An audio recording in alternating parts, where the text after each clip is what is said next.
ఆంధ్రప్రదేశ్ రాజధాని అమరావతిలో mega city నిర్మించేందుకు కూటమి ప్రభుత్వం రెండో విడత భూ సమీకరణ చేసేందుకు ప్రయత్నం చేస్తోంది. అయితే దాన్ని ఉద్దేశించి ఇప్పుడు కొంతమంది దాని మీద ఆరోపణలు చేస్తూ ఉన్నారు. వైకాపా అధినేత జగన్మోహన్ రెడ్డి మొన్న పెట్టినటువంటి ప్రెస్ మీట్ లో భాగంగా ఆయన తొలి విడత తీసుకున్నటువంటి భూ సమీకరణ ఏదైతే ఉందో దాంట్లో 52,000 ఎకరాలకి దిక్కులేదు. మళ్ళీ రెండోసారి భూ సమీకరణ చేసి ఏం చేస్తున్నారు అంటూ ఆయన ప్రశ్నించారు. దానికి తోడు మాజీ మంత్రి వడ్డే శోభనాధీశ్వరరావు అతను ఈరోజు రౌండ్ టేబుల్ సమావేశాన్ని ఏర్పాటు చేసి అసలు రైతులను ఉద్దేశించి రైతులు రెండో విడత భూ సమీకరణకి మీ భూముల్ని ప్రభుత్వానికి ఇవ్వద్దు అంటూ ఆయన రైతులకు సందేశాన్ని ఇచ్చేటువంటి ప్రయత్నం చేస్తున్నారు. అలాగే ఉండవల్లి అరుణ్ కుమార్ ఆయన కూడా రెండో విడత భూ సమీకరణ ఏదైతే ఉందో దాన్ని ఉద్దేశించి వ్యతిరేకంగా ఆయన ఆరోపణలు చేస్తున్నటువంటి క్రమంలో దీని మీద మనం పూర్తి స్థాయిలో విశ్లేషణ చేస్తున్నాం. ప్రస్తుతం మనతో పాటున్నారు ప్రముఖ రాజకీయ విశ్లేషకులు, ప్రముఖ సీనియర్ జర్నలిస్ట్ డివిఎస్ గారు. వారితో మాట్లాడదాం. డివిఎస్ గారు నమస్తే. నమస్తే సార్, ఆంధ్రప్రదేశ్ రాజధాని అమరావతి పునర్నిర్మాణ పనులు శరవేగంగా జరుగుతూ ఉన్నాయి. నవనగరాలను కూడా అక్కడ అద్భుతంగా ఏర్పాటు చేయబోతూ ఉంది కూటమి ప్రభుత్వం. అయితే అమరావతిలో మెగా సిటీ నిర్మాణం కోసం రెండో విడత భూ సమీకరణకి ఇప్పుడు కూటమి ప్రభుత్వం సిద్ధమైంది. దాన్ని ఉద్దేశించి ఇటు జగన్మోహన్ రెడ్డి, అటు ఉండవల్లి అరుణ్ కుమార్, వడ్డే శోభనాధీశ్వరరావు వీరు ముగ్గురు కూడా దానికి వ్యతిరేకంగా ఆరోపణలు చేస్తూ ఉన్నారు. వీటిని ఎలా చూడాలంటారు? వడ్డే శోభనాధీశ్వరరావు గారు జగన్మోహన్ రెడ్డి ముఖ్యమంత్రిగా ఉన్నప్పుడు ఈ విధంగా రౌండ్ టేబుల్ కాన్ఫరెన్స్లు పెట్టారా? ఓకే. ఈ విధంగా ప్రకటనలు చేశారా? ఈ విధంగా ఇంటర్వ్యూలు ఇచ్చారా? జగన్ కి వ్యతిరేకంగా ఆ రోజు ఆయన అమరావతిని ఛిద్రం చేశాడు, విచ్ఛిన్నం చేశాడు. అమరావతి కోసం దగ్గర దగ్గర 1600 రోజులు అక్కడ మహిళలు, రైతులు పోరాటం చేశారు. ఏంటి, న్యాయస్థానం నుంచి దేవస్థానానికి అన్నారు. పెద్ద ర్యాలీ, పాదయాత్ర. అంటే అటు తిరుపతి వెళ్ళారు, ఇటు మరి అరసవల్లి బయలుదేరారు. అంటే తిరుపతి వెళ్తుంటే కనీసం వాళ్ళకి మరి బస చేయటానికి ఎటువంటి కమ్యూనిటీ హాల్ కూడా ఇవ్వడానికి లేదని అప్పుడు కాకాని గోవర్ధన్ రెడ్డి నెల్లూరు జిల్లాలో, అప్పుడు కొండవరెడ్డి ఇచ్చినందుకే కదా వాళ్ళకి ఏదో మహిళలు వచ్చారయ్యా వాళ్ళని ఏదో చూసుకోండి, జాగ్రత్తగా పంపించండి ఈ ప్రాంతం నుంచి అన్నందుకు అతని పైన జగన్ నిప్పులు గక్కాడు. అతను అసలు పార్టీ నుంచి బయటకు వచ్చి తెలుగుదేశంలో చేరాడు. అంటే నేను గతం చెప్తున్నాను ఏంటి, ఇప్పుడు అంత ఉద్యమం పైన వాళ్ళపైన కేసులు పెట్టారు. మహిళలపై కేసులు పెట్టినప్పుడు, రైతులపై కేసులు పెట్టినప్పుడు రౌండ్ టేబుల్ మీటింగుల్లో పాల్గొన్నాడా? కోర్టులో పిలిచేశారా? అప్పుడు చెయ్యని పనులు ఇప్పుడు ఎందుకు చేస్తున్నాడు వడ్డే శోభనాధీశ్వరరావు? ఎవరున్నారు వడ్డే శోభనాధీశ్వరరావు వెనక? ఆయన మాజీ మంత్రిగా చేశారు, లేకపోతే సోషలిస్టు, లోక్దల్, అటు లోక్సభకి పనిచేశారు, ఇటు అసెంబ్లీకి పనిచేశారు, రాష్ట్ర మంత్రిగా పనిచేశారు. ఇప్పుడు ఆయనకు 90 ఏళ్ళు ఉంటాయి దగ్గర దగ్గర. కానీ అభివృద్ధికి మోకాలు అడ్డటం ఏంటి? 3 ముక్కలాటప్పుడేమో మెదలకుండా ఉన్నారు, ఇప్పుడేమో రగిలిపోతున్నారు. ఏంటి దీని వెనక? ఇప్పుడు మీరు ప్రెస్ మీట్ లో జగన్మోహన్ రెడ్డి కూడా ఏదో మాట్లాడారు అన్నారు. ఏమని, ఆ 52,000 ఎకరాలకే దిక్కు లేదు, ఇంకో 52,000 ఎకరాల. ఇదే పెద్ద మనిషి అసెంబ్లీలో ఏమని మాట్లాడాడు? 30,000 ఎకరాలు ఏం సరిపోతాయి అన్నాడు. ఆ రోజు ప్రతిపక్ష నాయకుడిగా మరి రాజధానికి అమరావతి అనే పేరు పెడుతున్నప్పుడు స్వాగతించాడు. నేను ఇక్కడే ఉన్నాను, ఇక్కడే ఇల్లు కట్టుకుంటున్నాను, చంద్రబాబు అసలు ఇక్కడ ఇల్లు కట్టుకోలేదు అని నమ్మించాడు. అక్కడ ప్రజలు ఓట్లు ఎంచుకున్నాడు, గెలిచాడు. ఆ ప్రాంతం అంతా గెలిచాడు. కృష్ణా, గుంటూరు జిల్లాల్లో తెలుగుదేశం ఎన్ని సీట్లు వచ్చినాయి అప్పుడు? 2019లో గుంటూరులో 2 వచ్చి ఉంటాయి, కృష్ణాలో 2 వచ్చి ఉంటాయి. అలాంటిగా జగన్మోహన్ రెడ్డిని నెత్తిన పెట్టుకుంటే అమరావతికి ఏం చేశాడు? గెలిచిన వెంటనే 3 ముక్కలాట, 3 రాజధానులు అన్నాడు. సౌత్ ఆఫ్రికాలో 3 రాజధానులు అన్నాడు. ఏదో కమిటీలు నియమించాడు, నాగేశ్వరరావు కమిటీ అంటాడు, విజయ్ కుమార్ కమిటీ అన్నాడు. ఆ విజయ్ కుమార్ ఇప్పుడు ఒక పార్టీ పెడతాడు, ఆయన రిటైర్ అయిన IAS, ఆయన చెలరేగిపోతాడు. అరే ఇప్పుడు ఉండవల్లి వాళ్ళు మళ్ళీ ప్రెస్ మీట్ పెట్టి ఉండవల్లి కూడా అదే మాట్లాడతాడు. వీళ్ళందరినీ ప్రోత్సహిస్తున్న అదృశ్య శక్తి ఎవరు అని అడుగుతున్నా. నువ్వేం చెప్పవు. ఓకే. నువ్వన్నీ సైలెంట్ ఉంటావు. ఇప్పుడు విజయ్ కుమార్ పార్టీ పెట్టడం వెనుక అదృశ్య శక్తి ఎవరు? జడా శ్రావణ్ కుమార్‌తో మాట్లాడిస్తోంది ఎవరు? ఆ! లేదు నిన్న సునీల్ కుమార్ వచ్చి ఐపీఎస్ ఏమన్నాడు? కాపులు, దళితులు ఏకం కావాలన్నాడు. హ్మ్.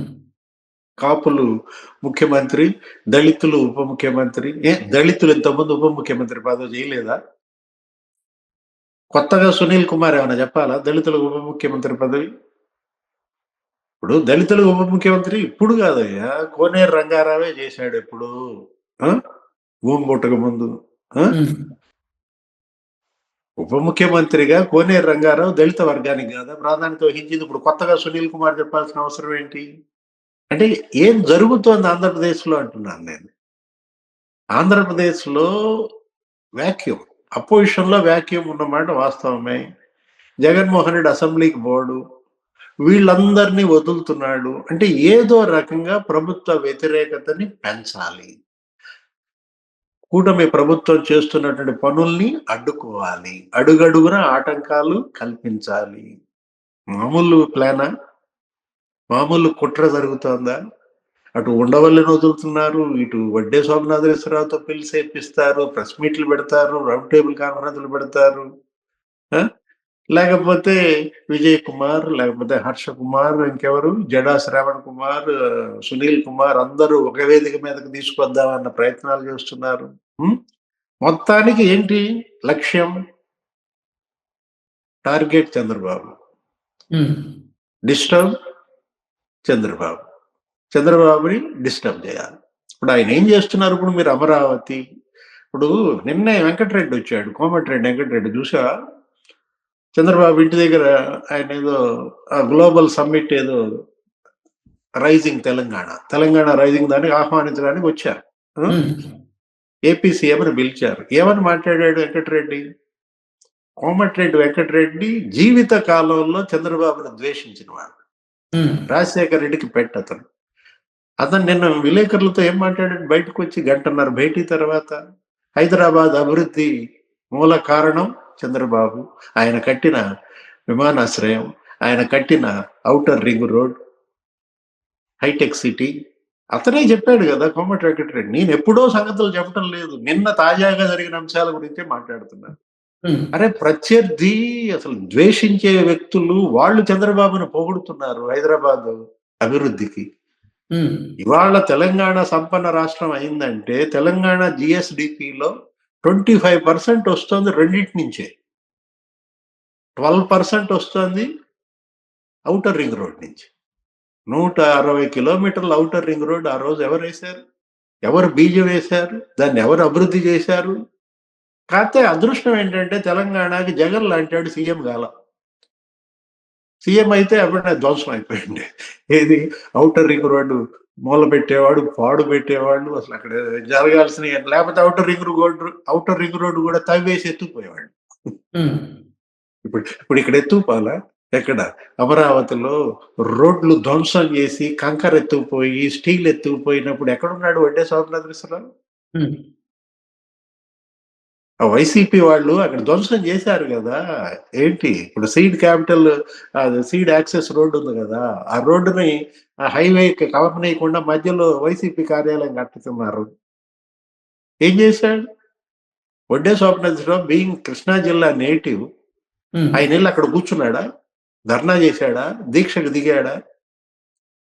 అంటే వీళ్ళందరి వెనుక ఎవరున్నారంటే చెప్తున్నాను. ఇప్పుడు మనం ఏది ఇప్పుడు నేను ఇందాక ఏం చెప్పాను హైదరాబాద్ అభివృద్ధిలో ఇవాళ ఇదేంటి శంషాబాద్ ఇంటర్నేషనల్ ఎయిర్‌పోర్ట్. హ్మ్. శంషాబాద్ ఇంటర్నేషనల్ ఎయిర్‌పోర్ట్ వల్ల దగ్గర దగ్గర మరి 13% జీఎస్‌డీపీ వస్తుంది. 2 కలిసి ఇప్పుడు తెలంగాణకు రూపాయి ఆదాయం వస్తోందంటే పావలా దీని ద్వారానే. ఆ రోజు ఇలాగే విమర్శలు చేశారు గదా! 5,000 ఎకరాలు అవసరమా ఇంటర్నేషనల్ ఎయిర్‌పోర్ట్‌కన్నారు. హ్మ్. మరి ఆయన తీసుకున్నాడు. ఇవాళ శంషాబాద్ అదే చెప్పింది కోమటిరెడ్డి వెంకటరెడ్డి. కోకాపేటలో ఇవాళ ఎకరం 147 ఎకరాలు. 147 కోట్లట. హ్మ్. కోకాపేటలో ఇవాళ ఎకరం భూమి వేలం వేస్తే 170 కోట్లొచ్చింది. 156 కోట్లొస్తోంది. జీహెచ్ఎంసి అక్కడ ఏం చేసింది? దగ్గర దగ్గర 9 ఎకరాలు 10 ఎకరాల వేలం వేసింది. అవును. 10 ఎకరాలు వేలం వేస్తే ఎంత వచ్చింది కృష్ణ? 1560 కోట్లు వచ్చింది. ఎగ్జాక్ట్లీ. భూమే అది సంపద. ఉమ్. అంటే ఎకరం ఇవాళ మరి అంత రేటు పలుకుతోందంటే 156 కోట్లు అంటే ఇక్కడ అమరావతి కూడా అంత పలుకుద్ది. ఓకే. కోకాపేటను తలదన్నేటట్టుగా అమరావతి భూములు కూడా రేట్లు పెరుగుతాయి. ఉమ్. పెరగనివ్వాలి. పెరగనిచ్చే అవకాశం జగన్మోహన్ రెడ్డి ఇస్తాడా? వడ్డే సోమనాథేశ్వరాన్ని వదులుతాడా? ఉండవల్లిని వదులుతాడా? లేదు ఈ కుమార్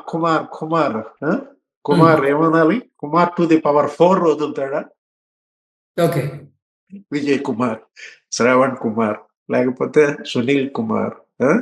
అరే మొత్తానికి జగన్మోహన్ రెడ్డి మాత్రం ఆంధ్రప్రదేశ్ ని వదలబొమ్మాలి అంటున్నాడు. ఇప్పుడు మనం తీసుకున్నట్లయితే మీరే చెప్పారు, నవనగరాలు అన్నారు కదా. ఉమ్. ఇంటర్నేషనల్ ఎయిర్పోర్ట్ కావాలంటే ఉమ్. 2500 ఎకరాల్లో కడదామని వాళ్ళు ప్లాన్. ఉమ్. అబ్బే గన్నవరం ఎయిర్పోర్ట్ ఉంది కదా, మరి ఇంకెందుకు అంటారు? ఇదెక్కడ గోల? కడతానురా మగడా, నేను కట్టి చూపిస్తాను అని అతను కట్టేవాడు ముందుకు వస్తుంటే ఏంది కట్టేది పో కట్టాం చూసావులే అంటే శల్య సారథ్యం అనాలా? ఇప్పుడు కర్ణుడు కూడా ఆ రోజు అర్జునుడిని టార్గెట్ చేయబోతుంటే ఆ శల్యుడు ఏం చేశాడు? చూసావులేవయ్యా, నువ్వు చంపుతావా అర్జునుడు అన్నాడు. ఉమ్. అబ్బో బాణం తీశాడు మగాడు. ఈ విధంగా ఆ రోజు కర్ణుడిని ఎంత కుంగదీశాడు శల్యుడు. ఇప్పుడు ఇదే జరుగుతోందా? ఇప్పుడు వీళ్ళందరూ శల్య సారథ్యాలు చూస్తున్నారా?